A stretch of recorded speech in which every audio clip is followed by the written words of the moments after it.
that's here for the people. The best show that's here, so listen in. Let the knowledge begin. The opinion and the lesson. Yes, everyday pro wrestling, they can never be you. Folks, welcome to Everything Pro Wrestling. Everything Pro Wrestling is a show by the fans, for the fans. I'm your host, Conrad Cushman, being joined tonight by my good friend, your good friend as well. BJ, what's going on? How's it going? Ready to get into some WrestleDream. That is true, man. That is true. First, we got to give a big birthday shout out to our listener. Sir Quills is in the house, so he's fresh off his birthday, but we want to give him a birthday shout out on the air. I saw you gave him one, BJ. So, Quills, we appreciate you, my good sir. Happy birthday, my friend. I hope that you guys had a wonderful celebration, and yeah, much appreciated. XG Dub, appreciate you being in here. Thank you, thank you. Jocelyn, I see you saying evening. Make sure you guys are sharing this so that people know. I know we're on at a different time. Not expecting a humongous turnout, but I think we're going to have some pretty hot topics for you guys. So sit there, chill out, be ready, because we're going to talk about a lot of good stuff here tonight. I may not have graphics for everything either because I hit my limit because there were so many graphics this week, and I don't even have time to add the breaking news stuff that we had today. So it's been a little, it was a lot. It was a lot this week. Let us get into this. BJ, I don't know if there's anything that you wanted to tell the people about here, but anything good going on in your world before we get started? I think since the last time that you guys saw me, I had just recently started a job as being a professor, and we're about halfway through that first semester. Things have been wonderful. I've learned lessons along the way, with it being my first experience, like being an instructor instead of being in the field. I work in tech, just so that people know when I say that. So it's been interesting to get out of the hands-on and be teaching people about the hands-on. But it's been a lot of fun, and I wouldn't say we're in smooth sailing quite yet, but every week we're getting closer and closer to this feeling like natural. So I love it, man. Always good to hear that, Beach. And that's why we call him the professor around these parts. So yeah, make sure. Look at that. Now I got everyone calling you Professor Beach. Zach, thank you. He said it's National Sports Day. I always appreciate these, Zach. Always interesting. Doug says a Dynamite review on Thursday. Conrad, BJ, chat, teach me. Teach him how to Doug. I'm not gonna take Sean's thing. You weren't gonna hit the dance, the little. Yeah, I'm not gonna teach him yet. But speaking of Sean, after this at 8:45 tonight, I'm going to be on Hubbard Wrestling Weekly. We're going to be talking about, do wrestling resumes matter? I don't know. We're going to get into some breaking news stuff with whatever's going on. I have not listened to the Tony Khan media call. I don't know what's going on today. Like, it was a busy day at work, is what I'll tell you guys. Very busy. T-Berg, man, welcome, man. What's good, gents? Dynamite was good last night. I'm hoping they can grow the audience in the future. Yeah, that's what I really want to get BJ for, are some roundtable ones, and maybe I'll start using these 3-hour Dynamites to do that if this is going to become a regular thing, and then we'll make this like the roundtable episode going forward. If you guys like that, tell me that, because we got some stuff, but we're probably going to fly through Dynamite in Collision, just so you know. I'm sorry, go ahead, BJ. I cut you off. Oh no, I'm just saying I would be cool with that for roundtable. Yeah, because BJ usually has some good, like, let's discuss this, and this man did one time on the Intercontinental title that sent like his Facebook group and all of us into like a what? And I was like, well, wait a minute, he's kind of right though. He's kind of right a little bit here. Yep. BJ, you're the professor. If anyone can teach me, it's you. I don't think Sean will take offense. Fair enough. Thank you. Matt Lopez, man. Shout out to Matt. He keeps me up to date on the wrestling news on X and Blue Sky. Give me a follow at EPW Show. Make sure you guys are checking it out. He says, hello, good evening, everyone. I hope you all are having a lovely Thursday. We're doing our best. We're doing our best, good sir. Beach, let's get into this show. We start things off here with Timeless Tony Storm and Chris Statlander. They had an interview backstage with our friend Renee Paquette. Stuff was flying off and jackets, everything was happening in that one. What'd you think of the angle? And then we know eventually they made it out to the ring and it got to blows. I'm very intrigued by the timing of all of this because they gave us a red herring in maybe Statlander joining the Death Riders, which I liked. They gave us a surprise in Statlander winning the 4-way the way that it happened. But it's kind of odd to say this because I'm not generally a person of like someone should hold the belt all the time and whatever, but I also am curious to know who Tony Storm is, who Timeless Tony Storm is without the title, because now she doesn't know. And the way that they have framed the match is just like a really good competition between two people. I think I like that. I want to see a good competitive match, but I don't think Statlander is going to drop here. If we're going to like give some opinions and stuff, predictions. So I'm very interested for both of them to see what is on the horizon. One, I can kind of guess. The other one, it's completely chaotic for me. Yeah, like Tony Storm feels different without the championship. And I don't know if this is like a character arc, a change. Is she going in a new direction? Statlander feels like she's reverted kind of back to the alien gimmick, but she's only half in, not fully in. Mm-hmm. With the attires and like I don't know what that thing is on her eye. I don't know what to call that. It's like face jewelry, I guess, that she's wearing. And I was just like, oh, interesting. Very interesting. And Matt Lopez, good point. Tony and Chris have never had a one-on-one match. And I loved that they used the 4-way. This is the correct way to use a 4-way, people. Not to protect people, but she pinned the champion in the 4-way. And does that protect them? I don't know. I guess that depends on how you feel as a fan. But I was just like, that was sweet. Okay, cool. Yeah, it was a shock. Yeah, so now you're wondering what's going to happen. Very true. Quill says he enjoyed the segment. It was practically who's going to take the first shot, Storm or Stat. Yeah. Very, very interesting stuff here. And like I said, I'm sure we're going to delve more into some of this stuff as we move along and get into it. Next up, we had our first match of the night. It was Claudio Castagnoli versus Roderick Strong. This is straight out of kind of what you wanted SmackDown to be in like 2019, but here we are today and we're getting it now. Two workhorses that I think are underappreciated for the company. Yeah, I agree with that. And it's very interesting that you brought up the SmackDown thing because I think about like talents on both like promotions, multiple promotions, but I'm talking specifically WWE and AEW. When I'm observing talents who maybe aren't getting shown the spotlight the way that either A, I feel they deserve, or B, just right now because we're loaded down with talent, would they be better? Would they be featured more? Would they be utilized more in the other company? And that thought came across my mind, not with Claudio, but with Roddy, knowing what the Undisputed Era was and where things are right now, because we still don't know things with Adam Cole, and is that gonna continue, or how is that gonna segment what the future looks like for him? And I honestly could see under WWE now them making Roddy a bigger deal than they would beforehand, because they did in NXT. But would they with everyone else that they have in the 5-match PLEs? You run a risk there. Yeah, but I don't think he'd be utilized better. I feel like Roderick Strong is someone who he's best in this tag team he's in. I've always said this. Mark it down. I will look into this camera. I said it when it was NXT even still happening.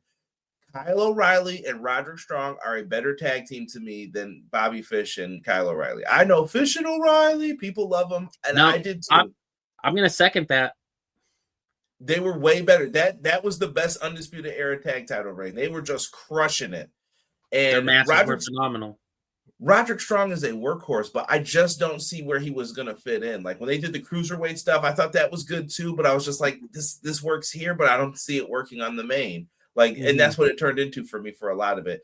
Kyle O'Reilly, the cool Kyle thing, I didn't like that really, but Kyle O'Reilly's fantastic, and I think he just fits best in a tag team.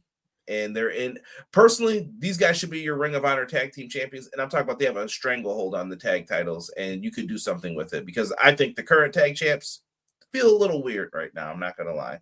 And Yeah. and there's news on that too that we're gonna get into. And I'll Mhm. bring it up when we get to that match, but Absolutely. unbelievable. What happened in this match? Who won? Claudio gets the win for his team. I was dealing with like audio issues, and not because of the HBO Max. It was my TV. I had to like unplug it. It took me and Derek like 2 or 3 matches to figure out what was going on. I'm like trying to reset remote, new batteries. I'm like, what's happening? And then Derek was like, let's try this. Unplugged the TV, plugged it back in, boom, worked. And I was just so mad. Um, I actually normally when I'm watching, I do on HBO Max, and when I watch on like PC or whatever, or the app, it's normally fine on my TV and stuff. But I was watching it for the first time on my iPad, and it was like every time they came back from commercial break, the audio just disappeared for a while, and I would have to like go out and refresh. I don't know what that was about, but that is still a HBO, a WBD thing. It's not a AEW thing, but I hope that they don't have as many hiccups and stuff like that, especially when it comes to like pay-per-views.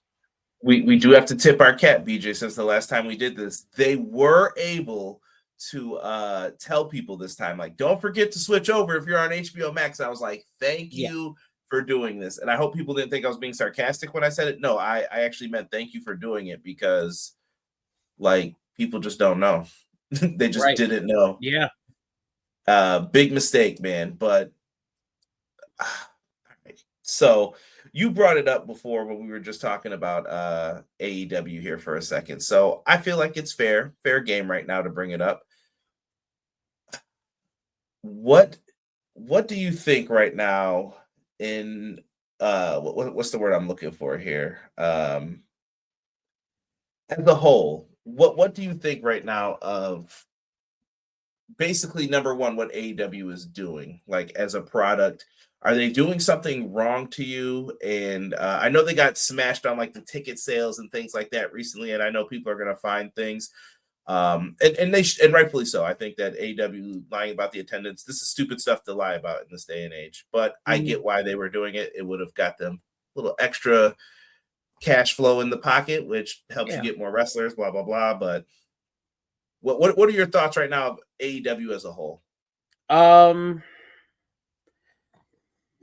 it's it's gonna sound odd to say this, but they're in 3/4 of their stride and 1/4 of rebuild. And what I mean by that is you abruptly had two of your biggest and top stars in Swerve and Will having to go and take time for injury. This coming off the heels of the Danielson retirement. Um, you know, year after year, you're losing people who you're making big focal points. Kenny was out for the year as well as Danielson. You see what I'm saying? Like it's consistently 2 or 3 really big names that you're really heavily pushing that are finding themselves out at the same time. And they do a very good job at like putting people back in and making people feel important and credible and things of that nature. And so I'm fine with that. But the other 3/4 of like the card in the show, I feel like they really are hitting a stride right now. I think situationally, things are still rebuilding from from the major struggle of a few years ago. And I'm just talking about momentum rebuilding, not company rebuilding, not storyline rebuilding. But I do think they're on the upswing, and I honestly think that there are a few moves that WWE are making that are ultimately going to help AEW on that upswing. And so I think if I were them in this situation, I'd just keep sticking to what I'm doing right now because I think it's working. Yeah, I definitely think focusing on yourself is humongous. Like, I think that's one of the better things that they can do. And I'm sure we're going to get into like what are the good things that they're doing, what are the bad things that they're doing. We'll talk more about that as we go through the show. Don Callis family, the segment with Okada. This is the I pressed the wrong button, and everyone thinks this is hilarious because he cut off Konosuke Takeshita's speech. And while we're here, I say we bring it up and talk about it too, because the news doesn't stop. King of Pro Wrestling happened this weekend in the world of New Japan. This seems like a whole nother world. Zack Sabre Jr., Konosuke said, I won. I'm cashing in my title shot early. I think I can beat you. So let's do this. Well, ta-da! As I said, that Konosuke Takeshita will win this. BJ, your quick thoughts on this, and who is he going to face at the Dome? Because we know his first challenger will be Goto for the championship, saying that he wants it back. So I will say first and foremost, I think we've had a couple of times in a row now where someone who's won the G1 has cashed in early. Yeah. I don't want that to be a continuation. I don't want that to be a constant thing. I know New Japan's in their own place in trying to rebuild, but 2 years in a row, I don't like that. It would be one of those situations where, are you trying to Money in the Bank, for example, when Money in the Bank was at Mania every year and people could hold out. I think if this is a weird take, but I think if Mr. Kennedy had gone through with what they were initially going to do and have him hold it all the way until Mania with that countdown, I honestly think that would have happened a lot more. New Japan kind of did the opposite and made that be the precedence. And so now that they're not doing that, it feels awkward to me. That being said, I like Takeshita as the champ. I think we are going to get Takeshita versus Okada at Wrestle Kingdom, and this is a good way to make that flow. And I'm really excited to see that match. Right? Would Roddy leave Marina behind for a WWE run? I don't know about these days. Maybe, maybe not. Rob said, "Same. Get your life together, WB." See, I told you. He said he had the same issue you did with the audio, Yeah. but I didn't have that. That's weird. I think injury. You know what I did have? So the screen would be black for a second, and I feel like whoever was transitioning just did it horribly. And I'm like, what? Yeah. Wow, okay. So maybe if that's what you guys are referring to, maybe that's it then. But I think the injury bug has hurt a lot this year. Yeah, Ospreay, Swerve, Jay White, OC. I noticed it a lot last night. I was like, they could use a lot of these guys right now. Clown, Yeah. welcome, man. Appreciate you. If you guys are in here, don't forget to, I don't know, elbow drop that like button, whatever you guys want to say. Appreciate you. How is Okada going to hate on his fellow countryman Takeshita like that? Oh, the beef is real. Honestly, that's what I think is the Wrestle Kingdom 20 match. They should do it there. I don't know if it's going to be a series or what, but I would like that. Look at my man, HW Weekly, Sean Hubbard in the chat. What's good, Sean? Let's post up those socials. Let's go. Jen Carter, welcome. D Rich in the house. I knew you were coming in right in time for some Claudio. Appreciate it. Oh yes, and Taz did go successful shoulder replacement surgery. Good for Taz. Hopefully he's getting well. I'm going to say Naito got some stem cells in his knee and his eye fixed. Man, don't mess with me. Don't tease me on Naito coming back and being like not the Naito of the last year. Yeah, if Naito, if them stem cells work, bro, I'm gonna be all for it. You're just gonna be I want you to see this man. And I want you to see how he was moving, and then now. I will say this, and it's not a I say this in not a negative light because I wish him all the best and I hope that he heals well. But if Naito comes back like that, I'm glad he will not get the chance to face Ibushi. Oh my goodness. And we're gonna talk about him too in the news. Just wrenching stuff here, man. Yeah, and I'm sorry, I'm looking for graphics at the same time. If you're ever wondering why my eyes are darting, do you see ZSJ going to AEW or WWE eventually? I could. He was great in the Cruiserweight Classic too. I I just have a feeling that he'll stick with New Japan. Someone's got to, and Mm-hmm. the money. If the money is there, and you got to pay someone big, ZSJ is one of the people. Yeah. Yeah, he said if ZSJ knows what's good for him, we won't go anywhere near him. I don't know. Listen, sometimes when you get older, the money, you're like, you know what, I gotta get this and get up out of here. So we'll see. Following up from that, we had the Hurt Syndicate versus GOA. This one was a beautiful thing. And guess who got the pin? My boy, Bishop Khan, got the pin on Shelton Benjamin. I love it. I love it. I love it. I'm loving the war between these two factions, or the trios. Yeah, I agree. I think it's really good. I'm excited to see this trios match. I'm excited to see who wins, because I honestly don't know which direction they're going to go, but also who's the person that takes the fall, because if say it's like MVP or something, I still think we've got more to this story. But if it's if it's someone else, maybe that's the wrap. Only time will tell, and we will have to see what happens with it. Then we cut to a special face-to-face with Darby Allin and Jon Moxley. Little did we know it was going to be in like one of those prison, like where you could talk on the opposite side of the glass. Well, this didn't go so well. They had a discussion back and forth, and it was really about like, why wouldn't you join the Death Riders? And Darby said, I just don't believe in what you did to Danielson. And Pac comes out of nowhere and starts like mollywopping this dude. And Jon Moxley's just looking off to the side. This is the best picture from it. And all I see is Pac like, ah, and he's just beating this guy. Jon Moxley's just like, I told you to listen to me, and you're not listening to me. It was just, it was like a scene out of like a prison show. And I was just like, oh, this is fantastic. Yeah. Fantastic when you do this type of stuff. Absolutely. Whoever directed that, I want more of their stuff in AEW. Might have been Darby. It might have been, but I want more of their stuff for sure. Man, I've got vibes for, like, not to double back to something, but I got vibes for this match the same that I have with a Naito and Ibushi match. Like, I'm kind of scared, man. Like, I think this is like, what are they gonna do to each other to make one of them quit with everything that they've done so far? Should they main event the show? I think they are.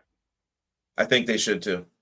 Yeah. You don't world champ. This is one of those times where I'm like, I don't think there's as much heat there.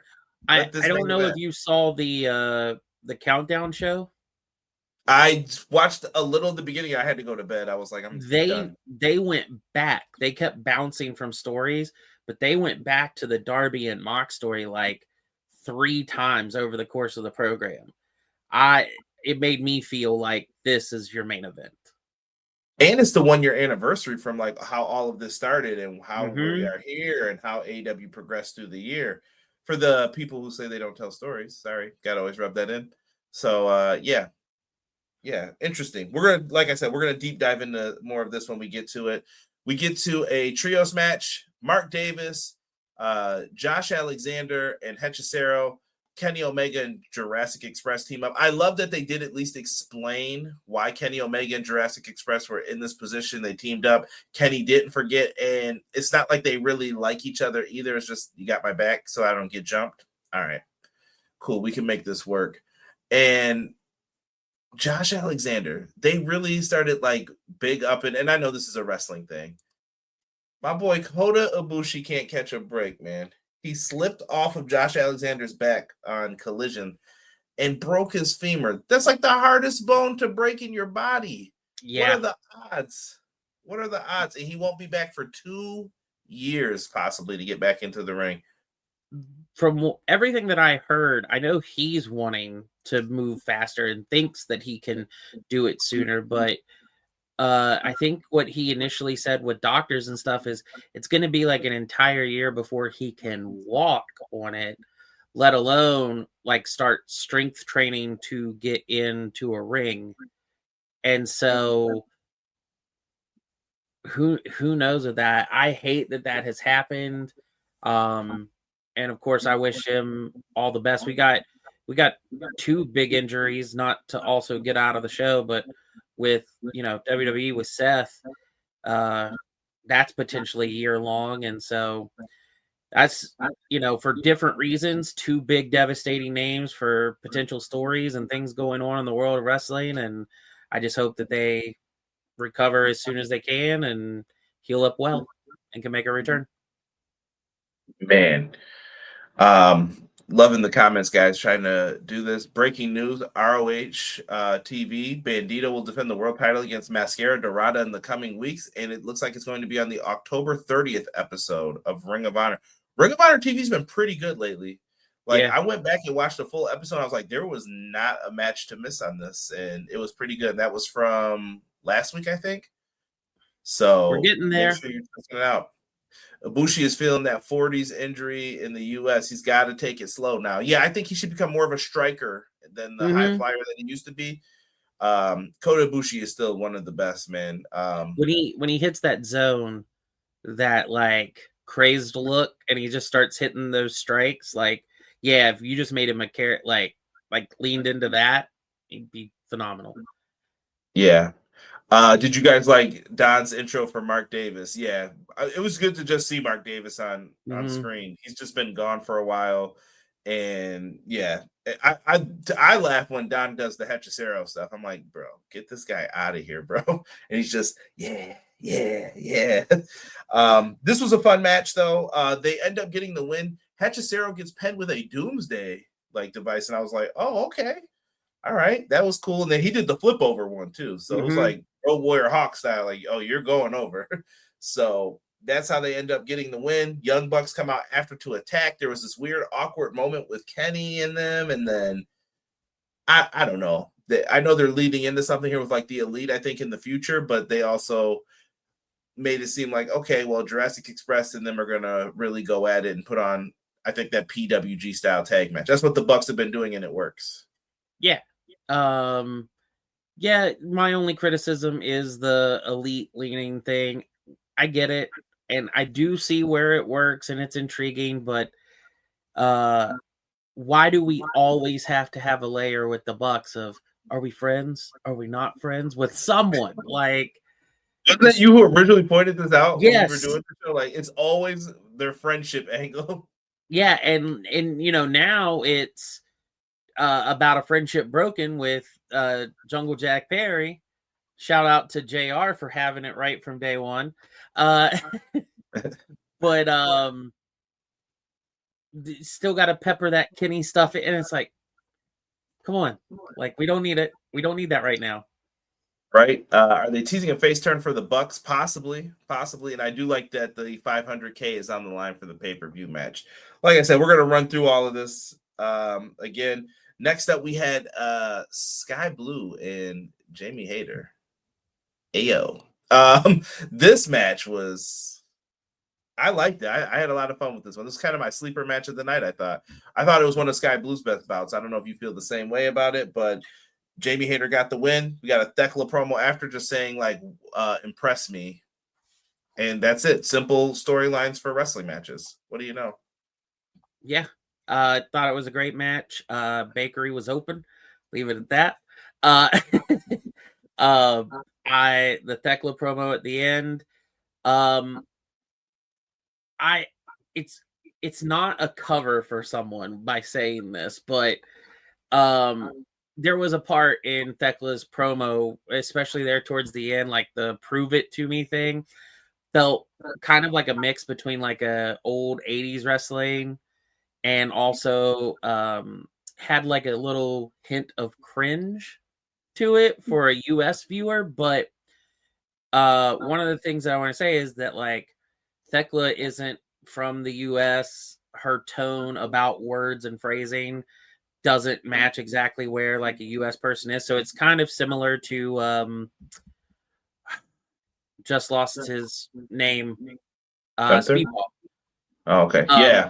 Yeah, like, that's not your primary language, so your tone and it's kind of like the Jeff Hardy thing. Jeff Hardy emphasizes different words when he speaks, and ladder match. Yeah, exactly. So it's like they kind of do that, but it's because of a language barrier type of thing.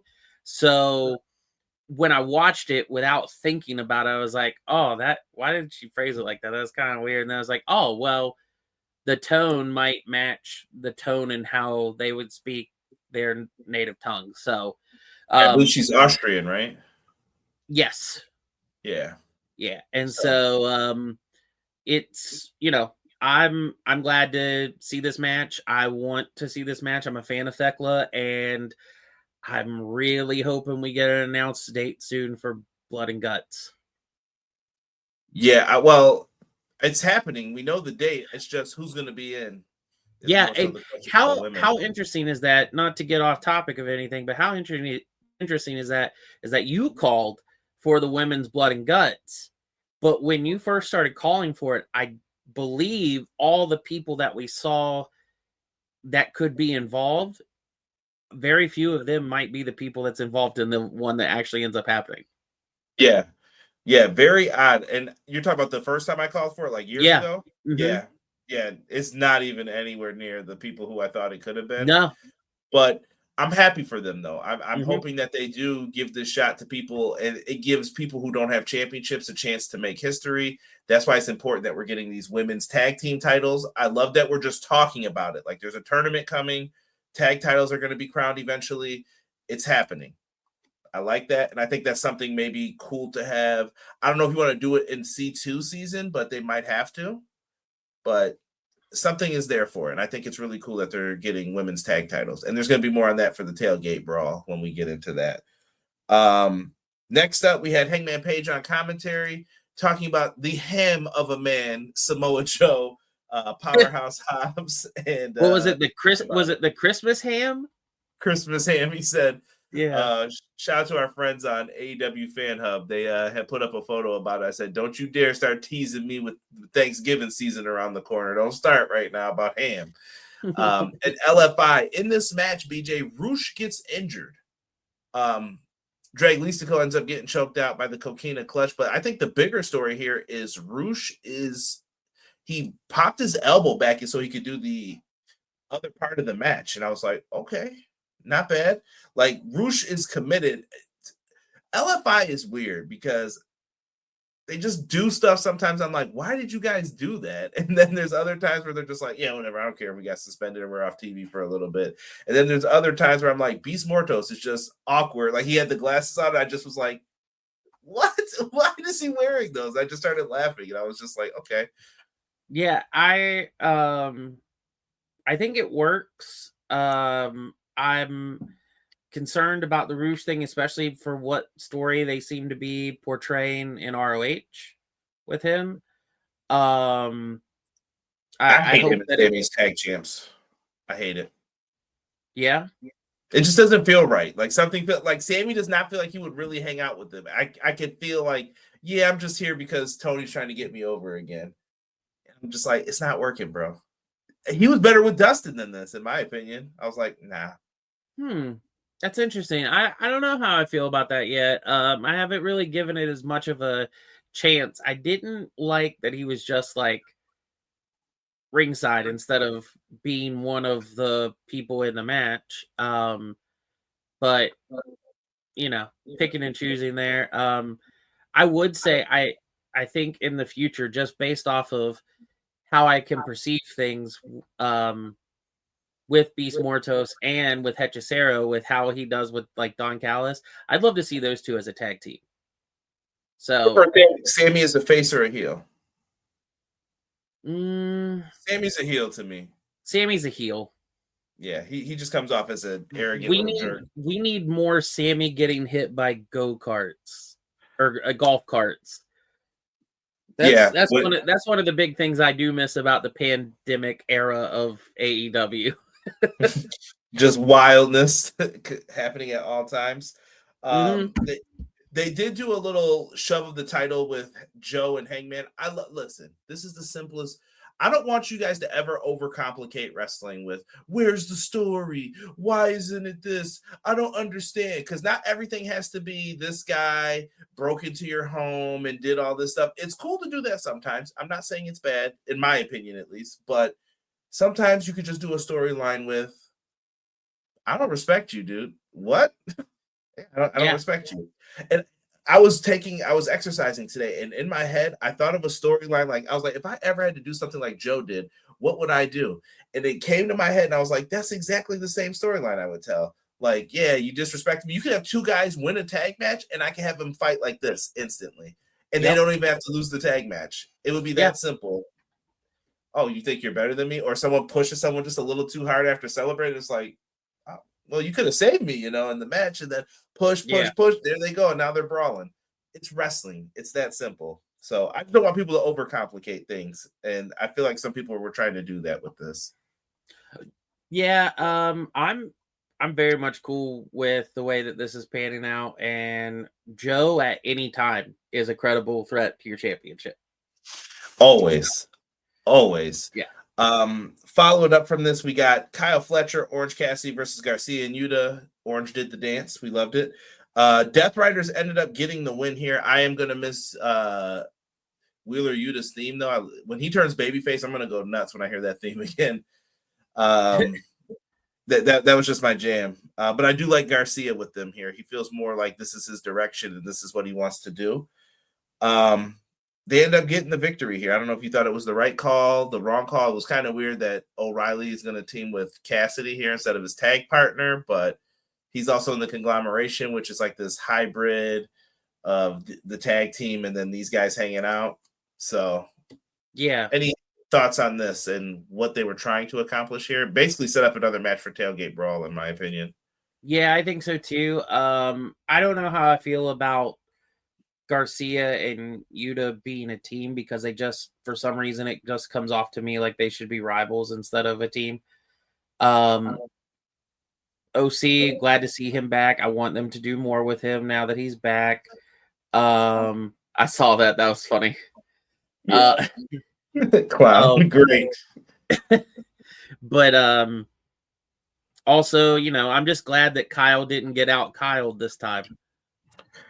Yeah, no Kyle getting out Kyle always comes out on top. That's right. After that, we went to Megan Bayne, and this is the collision portion of the show. I didn't even tell you guys that, but Megan Bayne versus Harley Cameron. Fantastic setup here for this. This is another build, I think, towards the tailgate matches. And Liger Bomb, Megan Bayne wins, just as it should be, in my opinion. Harley Cameron is fantastic and entertaining in her own way. I agree. I think Harley Cameron's come a long way with like her in-ring ability and performance, and the match setup made sense. Everything went well with it. I actually really enjoyed this match, and yeah, Megan Bayne picking up the win does make sense. But I would have loved to have seen Harley Cameron be the second person to ever defeat her, because what would that say? And then also, could she have used that to help get Mercedes Moné to maybe give her a chance for the tag team title run? And I think there's stories to be told here throughout, like the women's tag team thing. You have the story of Statlander and Willow. Should they team up in the beginning? I think you wait for it. I don't think you do it in the beginning. I think you have Willow bring in like a Dakota Kai to be your partner, and that's the temporary team for that point. And then you can eventually have Dakota go heel. They team back up, blah, blah, blah. You could do a bunch of things. Ty Mello is a great, like, we are one of the original tag teams here. Remember us. Don't forget about us. And there's just some other teams that you could put together here. And I think Mercedes teaming with Harley Cameron could be great. Like, she's the minion, blah, blah, blah. Then Mercedes realized, like, you know what? I didn't need Harley. I got these people behind me, and it's the Renegade Twins. Boom. Yeah. It's right there for you. There's a lot of stuff that you could do with that. Oh, yeah. The Acclaim, BJ, real quick. We got to talk about Alicia 2 interviewing the Acclaim real quick. Do you like this? Anthony Bowens and Max Caster. There's no scissoring happening right now. There's no daddy ass. Ass of dad is not there. So how do you feel about this in totality? Like, do you like them? Is this working? Because I was one of the only people I remember hearing at least say, like, this could be to put the Acclaim back together. It's just to make you miss them. I think it is, but there are some things about it that I feel they're stretching out a little longer than they should. Yeah. I think I think it should have progressed a little faster than what it has from the minute that like Jerry Lynn was getting involved, than where it is now. But at the same time, if by the end of it I'm just clamoring for them to be the Acclaimed again, then they've done a good job. Yeah, I do think it. I think the progression was really slow on like Max Caster losing. Like when you look at his record, you're like, "Whoa, what happened to you?" But that's going to reset soon anyway. So, okay, first of the year that all resets, and then Bowens had a little success, but they really didn't go fully with it either. So that's why I just don't believe in my heart of hearts that this was like the plan. And then they kick Billy out, and I feel like Billy's the last missing piece. And then once he comes back, it's back on. Well, is his contract up? Is that what's happening? I heard that, like, rumor wise, that might be why they had Jerry Lynn there instead of him already. We'll see. Hey, they do need some new creative on SmackDown. they're looking. They're looking. D-Rich says, I hope Caster and Bowens don't face Eddie and Hook this Saturday at Tailgate Brawl. I'd like to see Billington and Priest. I love that tag team of Billington and Priest. I think I keep going back to this. We're at the point where I want Ring of Honor to just be, this is Ring of Honor stuff over here. That's it. This is Ring of Honor. Go watch that if that's what you want to see. Can you have people mix it up on the shows and crossover? I don't have an issue with that, but I want Ring of Honor to be its own thing. So when people are like, I need focus, hey, you could be focused, but you're going to go over here. Depending on where you are in the ranks, you could do that. I rarely see Megan cut a promo. Is she with FTR and Stokely now? No, I think it was just an alliance for temporary reasons. So Mercedes and Harley could be the reason of Stat and Willow teaming up. I think they'll be the reason that they don't fully get back together when they could have. Yeah. Happy Claudio won his 100th AEW match last night. Man, Claudio is running through people. Yes, he is. Main event time. Kyle Fletcher, Lance Archer, Rocky Romero versus Mark Briscoe and Brodito. Can you guys guess who took the pin in this match? if I let you guess. Rocky Romero eats the froggy bow, and then I believe, was it Brodito who got the pin on him? Because Mark Briscoe and Kyle were battling to the back. Yeah. Baby faces win. You think it's all good. They battle to the back. Here comes the Death Riders, and then Darby Allin is crazy. He's bleeding from the attack earlier. Claudio just uppercut this man like he owed him $50. He was like, what's up? I was like, yes, this is why I love Claudio. So he then crawls down to the ring, and everyone beats him up in the Death Riders. Marina Shafir, John Moxley's mama, Renee kicked him. Everybody beats up Darby as he's on his way to the ring. Not literally, but not Renee, at least in Moxley's mama. But everyone else in the Death Riders beat him up, and he's in front, and he lays out an AEW flag. And it reminds you, what was this all about? This was to make AEW better. And Darby is basically putting himself as the martyr for AEW and says, you know what? I'm all about this company. This is the best thing. He's been saying it in interviews. Moxley picks him up, Death Rider right on top of his head there. And right when Moxley thinks he has him, you see a smile from Darby. And it's like, ooh, what is going to happen this, I almost said Sunday, this Saturday, like BJ said. It's going to be a war. And I have my opinion when we run down that. But yeah, this was a great last little segment to help with the extra layer. Darby has no friends in the locker room. T-Ferg, remember that. I have an idea for a possible finish, depending on which way you want to go. Remind me, though, because I don't want to forget. Yeah. In the news, shall we? Jay White tweeted out at some point today at, it looks like 3:15 p.m. Ready? Jay White, don't tease me, dog. I need the I almost called them Bullet Club Gold. I need the Bang Bang Gang fully ready. That group is going to be nasty once they get everyone back. You'll have the Guns. I need Crazy Juice Robinson back. I don't need this clean shaven Juice. I want Crazy Juice back, looking like me want honeycomb, hair all over the place, just shaking, the gold tooths happening. I want Jay White up elevated into that upper like title mix, and then dude, Ace Austin being there, dude, this dude could be your Ring of Honor champ yesterday. He's been ready. I was so aggravated in how long he stayed in the tag team in TNA for that. I was like, dude, him and Chris Bay are both ready. Please, this should be a feud for the world title with these two at this point. Stop this. Stop this mess right now. So I'm happy, and I hope that he does come back.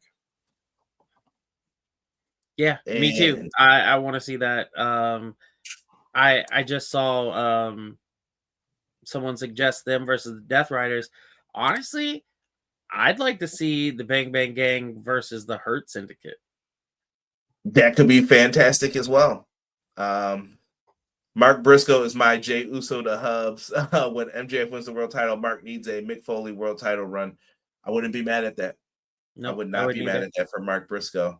I'm scared for the I Quit match. That's crazy. Someone said I'm scared. Yeah, no, I feel it. I feel it. Yeah, D Rich, thank you, man. Appreciate you. Definitely check us out on audio if you haven't. We're on Spotify, Apple Podcasts, Amazon, YouTube, wherever you guys go. Definitely make sure you're subscribed and listening to us, and leave a 5-star review. And last thing before we get into the pay-per-view real quick, Andrade contract saga, bro.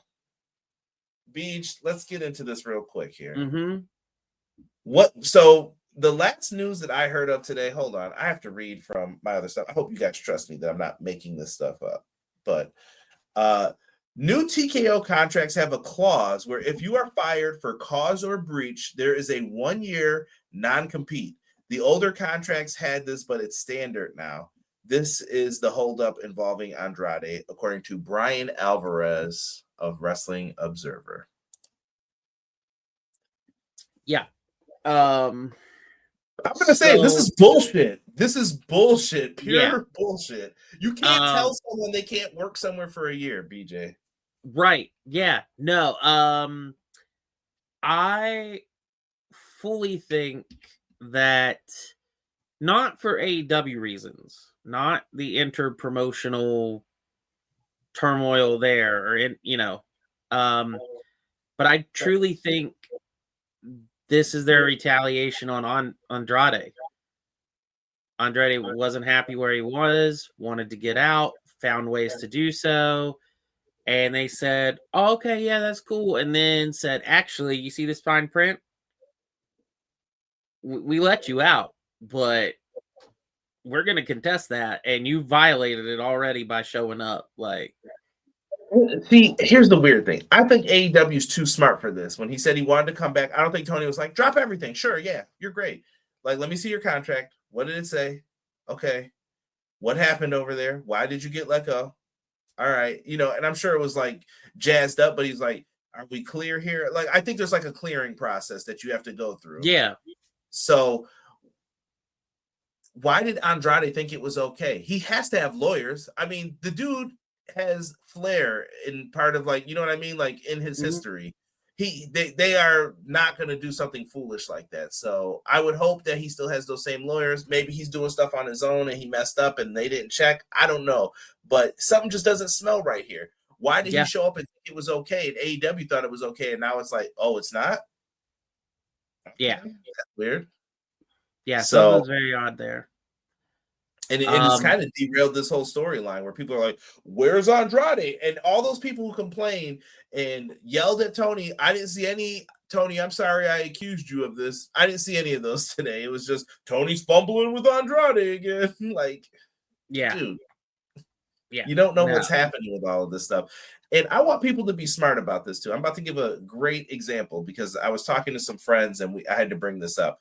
WWE released why he got released from the company, like wellness violations and stuff. And everybody's like, oh, why did AEW hire him? Number one, they probably didn't know about it. Number two, why aren't anybody mad that WWE didn't do anything about it? He never was suspended.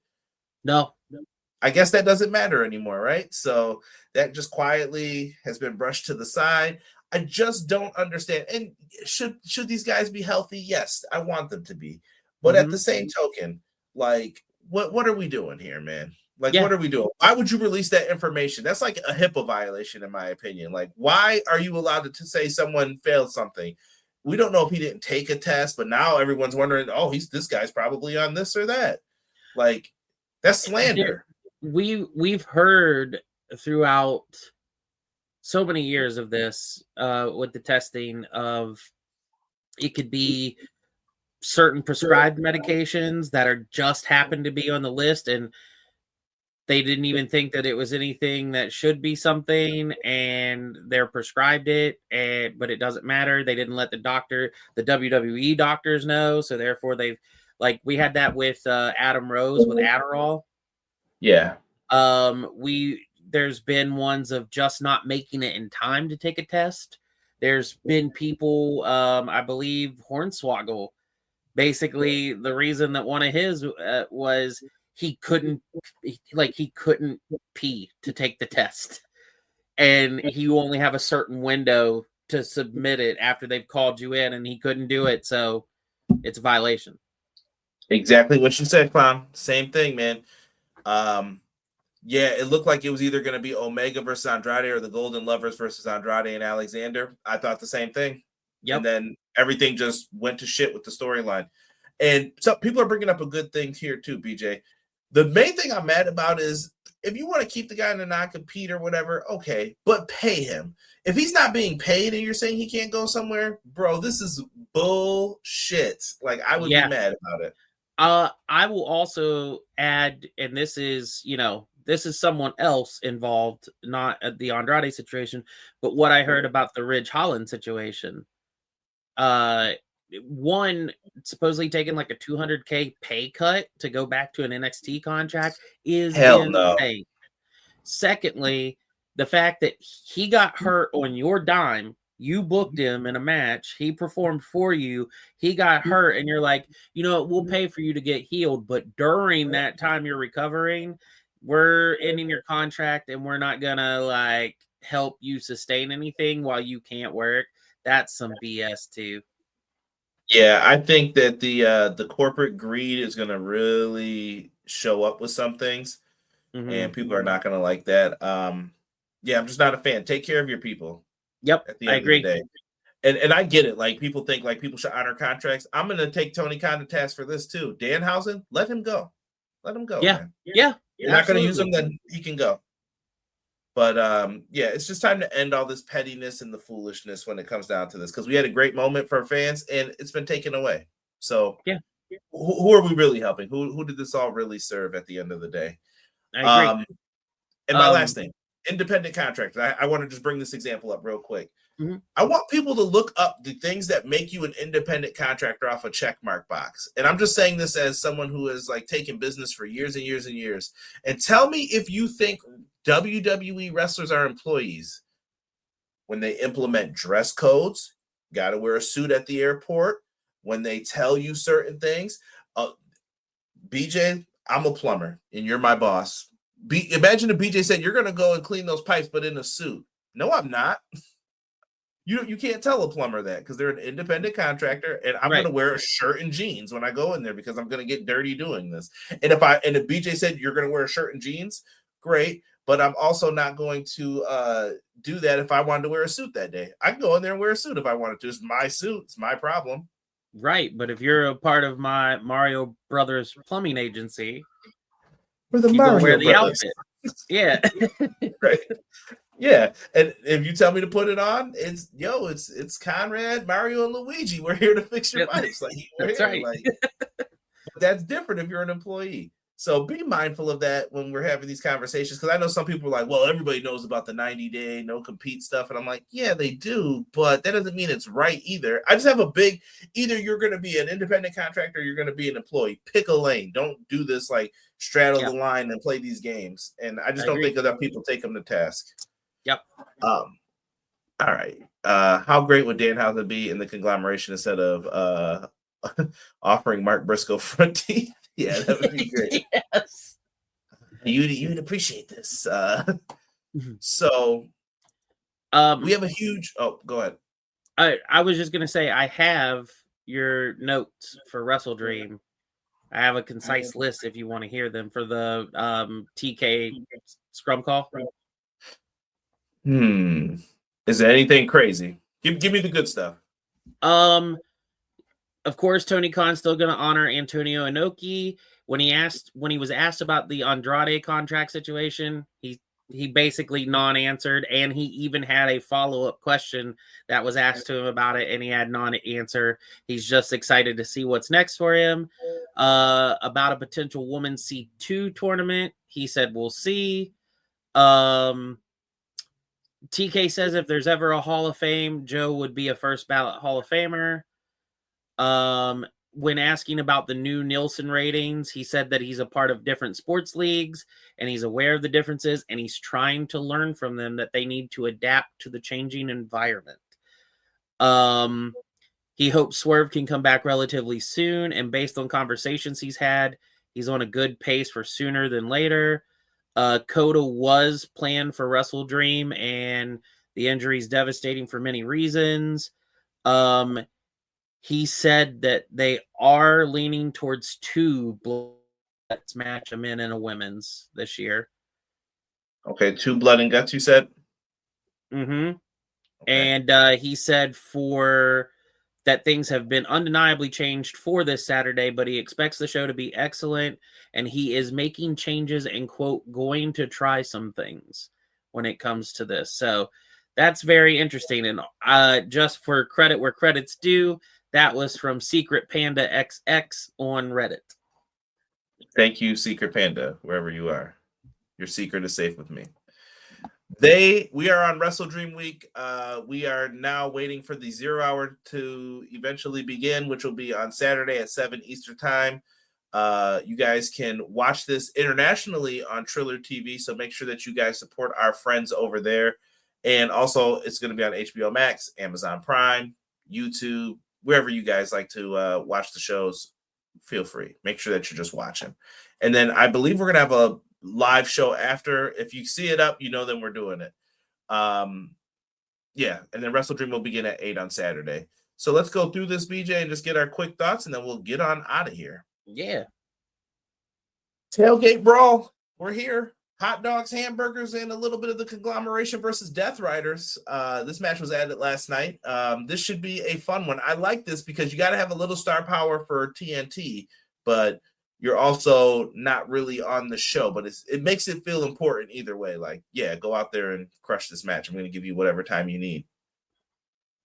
Yeah, I didn't see how it came off last time, so I haven't seen how like a tailgate brawl appears like on television versus I was there. So I'm like, okay, this is cool.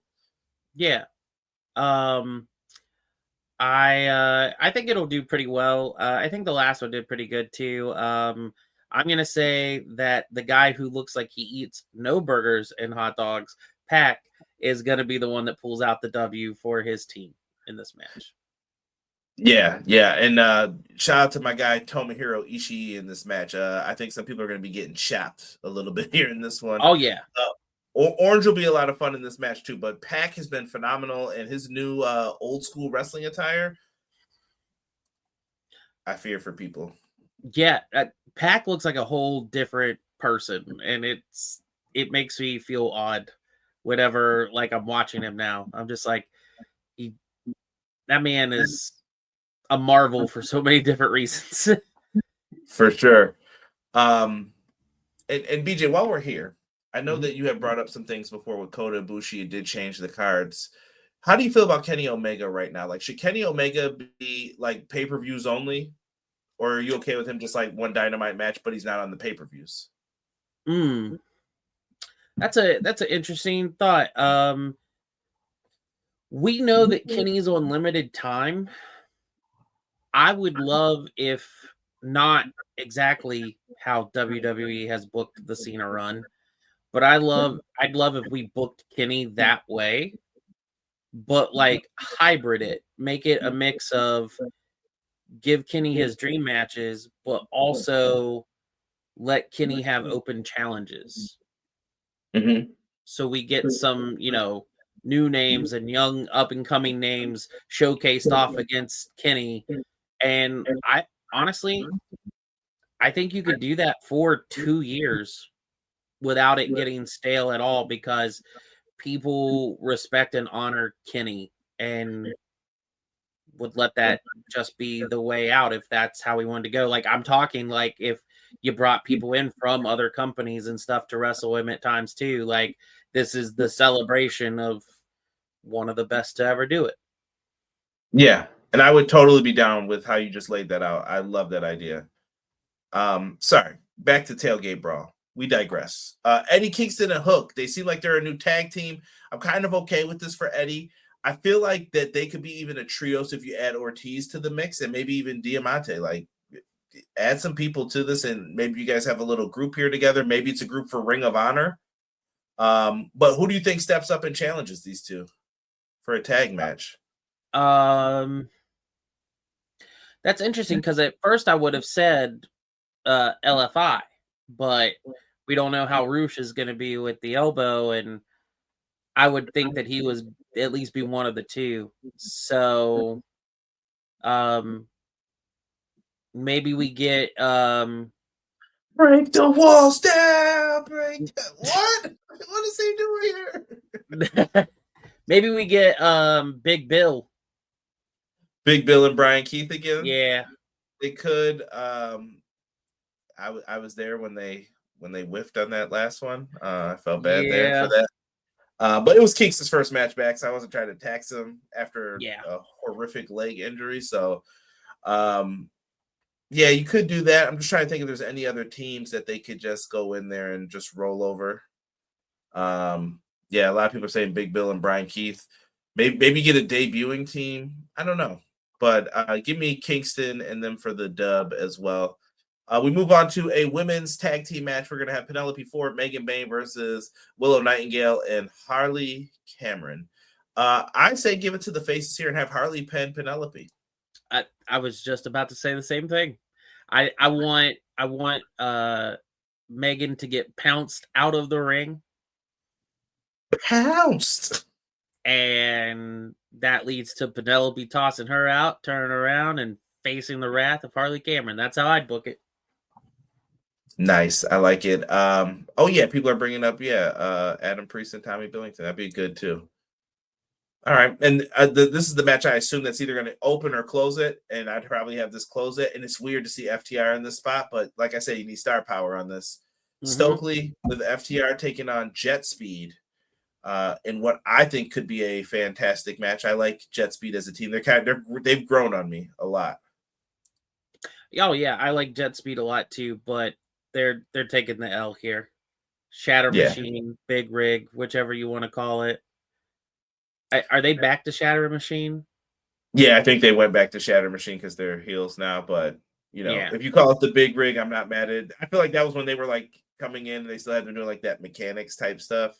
Because of what they are in the ring, but I think Speedball's taking the Shatter Machine. Yeah, Kevin Knight's too. What worries me with Speedball and Kevin Knight doing moves is like I'm like Kevin Knight's legs are so long. Someone's gonna either he's gonna land on someone or someone's gonna hurt him. And I'm always just like, please be careful with this guy's legs. Kevin Knight has the tools to be a main eventer, in my opinion, though. I agree. I think so too.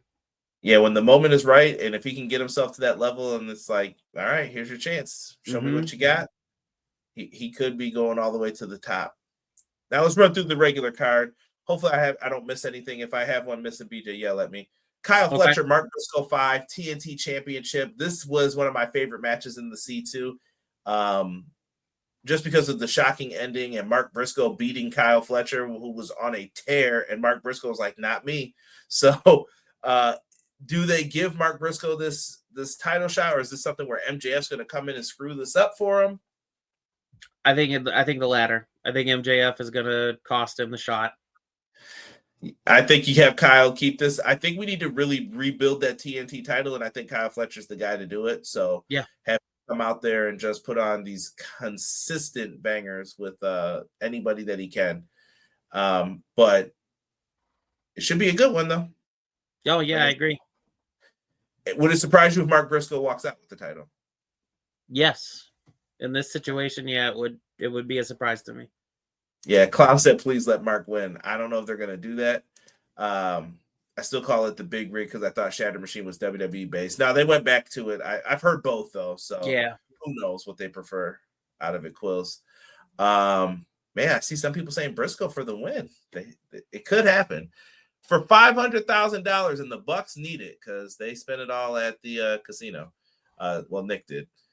Young Bucks versus Jurassic Express here. What's the play, BJ? I've seen a theory. I don't know if you sent it to me or someone sent me a theory about Jungle, Jack Perry, and Luchasaurus and how it's like Frankenstein. Yeah. But people don't know the guy who brought Frankenstein. Well, technically, Frankenstein was the doctor who brought the monster to life. Yeah. But they're saying Jack Perry is using Luchasaurus to still kind of do his bidding and get what he wants. Yeah. So I don't know if that's the long-term play, but they were like, just watch a little bit. And I was like, okay, they could have something here. But I like them together. Do you feel like it's working, Jurassic Express? And who do you got here? It's weird to see Jurassic Express without it being Jungle Boy. I get that we have now went to the next phase, and that's why we're Jungle Jack Perry. Again, shout out to JR for always being right. But I can dig it. I can dig this new iteration of it. I think this match is going to be great. I believe, correct me if I'm wrong, I believe it was like one of the very first early shows before they even had like a TV deal that we had Jurassic Express versus the Young Bucks. Was it? I don't recall offhand, but I've seen a lot of AEW now for the past 6 years, so I'm like, I feel like it was, but either way, I want Jurassic Express to win because I want them to go so far with the broke Bucks thing that like they have to catch rides with people to get into work. And I just think that would be even funnier. So don't give them the 500K. Yeah, I see a picture with them at All Out versus them. I'm looking here. I know they had that Road Rager match as well. Interesting. Oh man, I forgot that they were the tag champs too. Looks so different. So different. Such a baby face Jack Perry was back then. Yeah, so I don't know. I think Jurassic Express wins this, though. People are saying that they could throw the money into the crowd. T-Ferg, I like that idea of MJF bringing in his MLW faction. Could happen. But what do you think here, Beach? Is it so you're saying baby faces win? Yep. Poor broke Bucks, man. Maybe the way they get their act together is getting back with Kenny. Because do you think it's time for them to go face again? I don't know. I feel like they flip flop a lot too, though. I don't see how we get them back to face right now. Like thinking comparatively with Broke Bear and Corbin when they did those to make him whatever, and like that worked, but I don't know if that. Same wavelength today. They should start advice from Broke Bear and Corbin. But I don't think it works the same trajectory with the Bucks. I think it has to be different. I don't think they'll be naturally liked baby faces by doing that. So okay, interesting. We go on to Thekla versus Jamie Hayter. I'm just gonna say Jamie Hayter. That's it. That's the only right answer to this. That's the only right answer to the outcome, in my opinion. I was going Thekla. Really?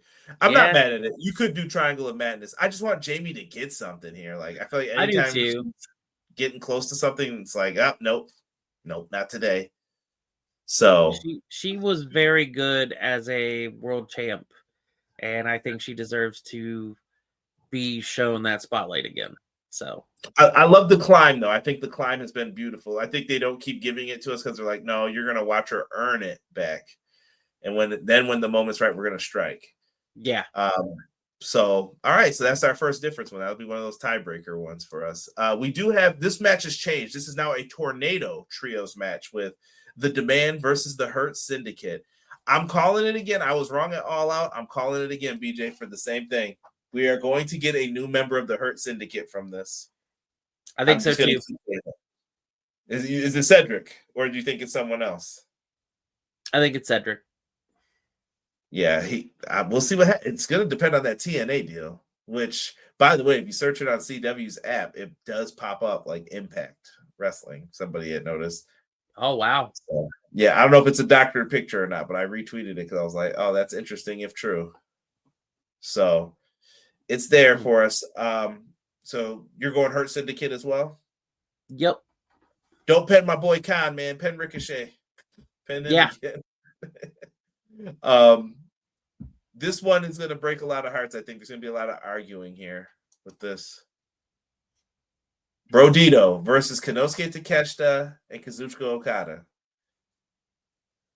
Oh, family. I don't know what time it is for this one. Brodito has been fantastic. I don't really want them to take the titles off. Now that I see Bandito's shoulders okay, I feel a little bit better. Because when he was injured, I had a lot of doubt. So I think you have Brodito win this one, and you begin the I don't like you. I don't like you either. Maybe they come to blows for the first time.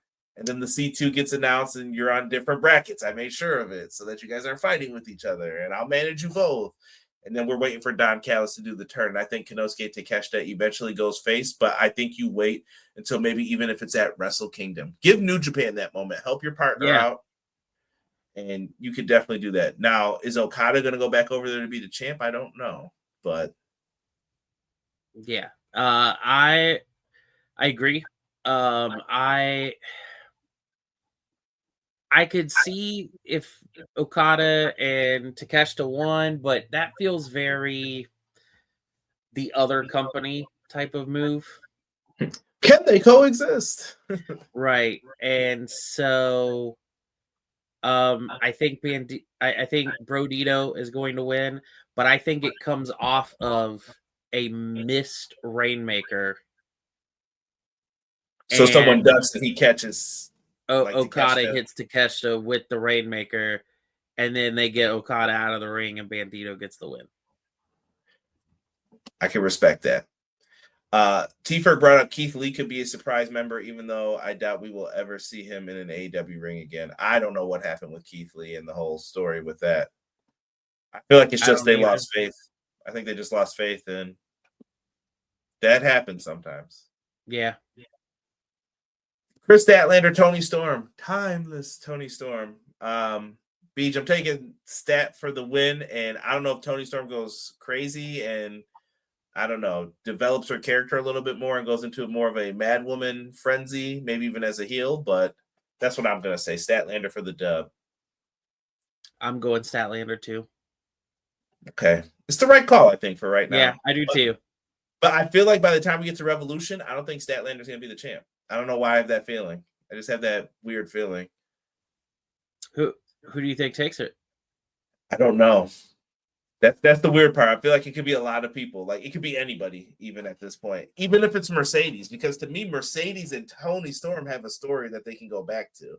Yeah. Because they were teasing it for a while, but they didn't do it yet. Or she's going to beat her for the TBS championship, possibly.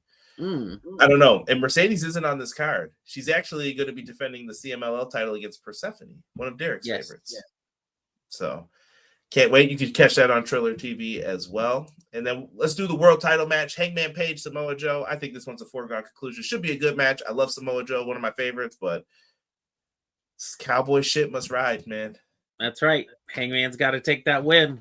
It's the Cowboy Redemption Tour. That's right.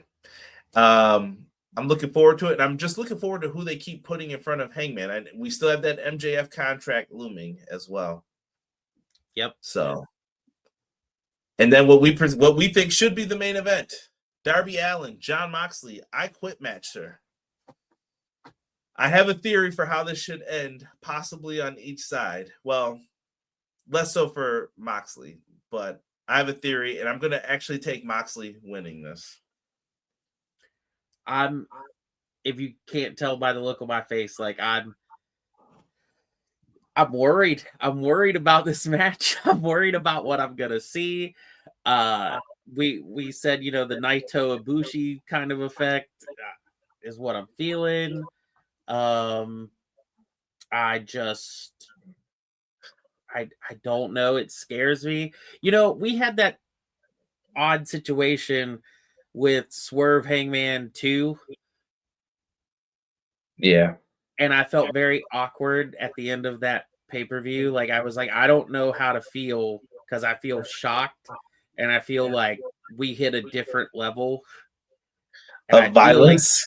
I feel like this is what that entire match is going to be. Can I give you my scenario first, just to see if it'll mess with you a little? Okay, and then I'll give you mine. If you wanted Moxley to win this, to me, Darby's got to do something crazy if he's going to win. Like, if you're dead set on Darby winning, which is my real heart of heart picks is Darby. Like, I feel like Darby's going to win. But I was like, well, what if I wanted Moxley to win? What would I do?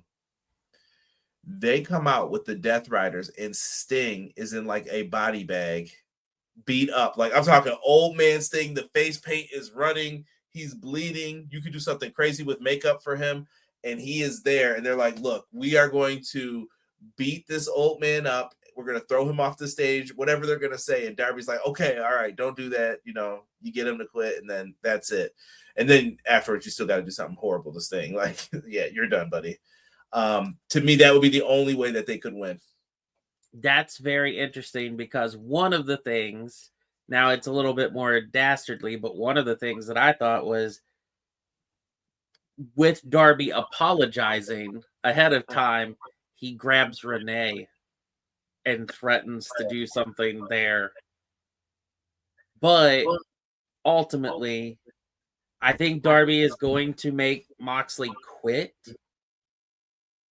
And when he does, it like awakens the rest of the Death Riders to see that their leader isn't as fearless as what he says. And they basically like leave. Matt is going with the blood and guts theory. He thinks that the men blood and guts, I think Mox wins, and I think Danielson will be the added factor into the blood and guts match leading to Bryan's return to the ring. So the team, if you do blood and guts, so you got Moxley, Claudio, Pac, Yuta, and am I missing someone? I know Marina's there, but is there anyone else that I'm missing of? Gabe Kidd. So there you go. That could be the 5. And then you would have Darby. I'm trying to think of who else you would put on that other side with him. Yeah. I would assume Orange Cassidy. I'm just trying to think of anyone that they wronged really badly that night when they had everybody lined up. Danielson. Hook, maybe, because Hook was part of the reason, like, he was upset. He lost out on the ops because of this. And then you could have Kingston maybe there too. I mean, Ospreay, if he's right. Well, I don't think he's coming back. So. Yeah. So it could be, someone said Darby, Adam Page, Bryan, OC, and Swerve.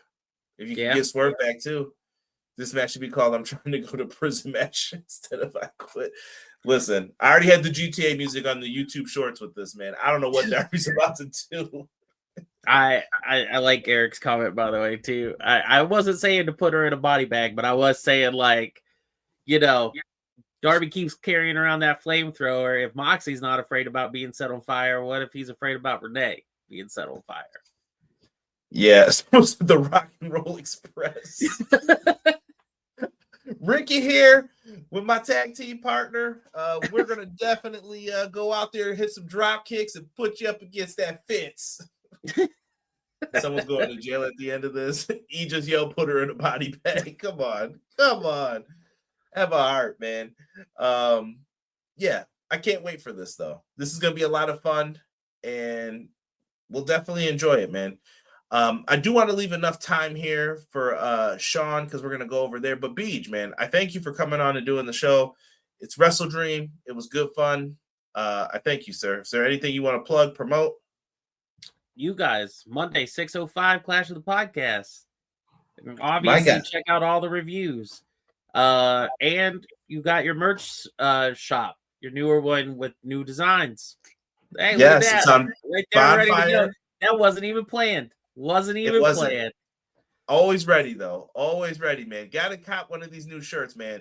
When you guys, once those shirts are bought and I start seeing the revenue coming for it, that's what I'm going to use to buy the soundboard back. And once I have it, I will be able to upload, I think, unlimited amounts of sounds and help all of your souls for once I have all of that again. It's sitting there waiting for me. Yep. It has saved Derek. But BJ is one of the best. Thank you so much for doing the show with me. Thank you for having me. Make sure that you guys are subscribed to the channel if you haven't. Check out all of our cool videos like Cool Kyle, and make sure that you guys are clicking on them and check out some of the past stuff in there. We'll definitely get some things going. And at how much time do I have here? We got like 12, 13, 22 minutes, 20 minutes, we'll say. 8:45, go over to Sean's channel, Hubbard Wrestling Weekly, aka now HW Weekly, and we'll be over there talking about do pro wrestling resumes matter, and I'm gonna be there and ready to see whatever Sean asks me. So BJ is the best. Thank you, good sir. I appreciate you. And chat, thank you guys so much for joining in with us tonight. I love you all, and we'll see you all for WrestleDream. Peace.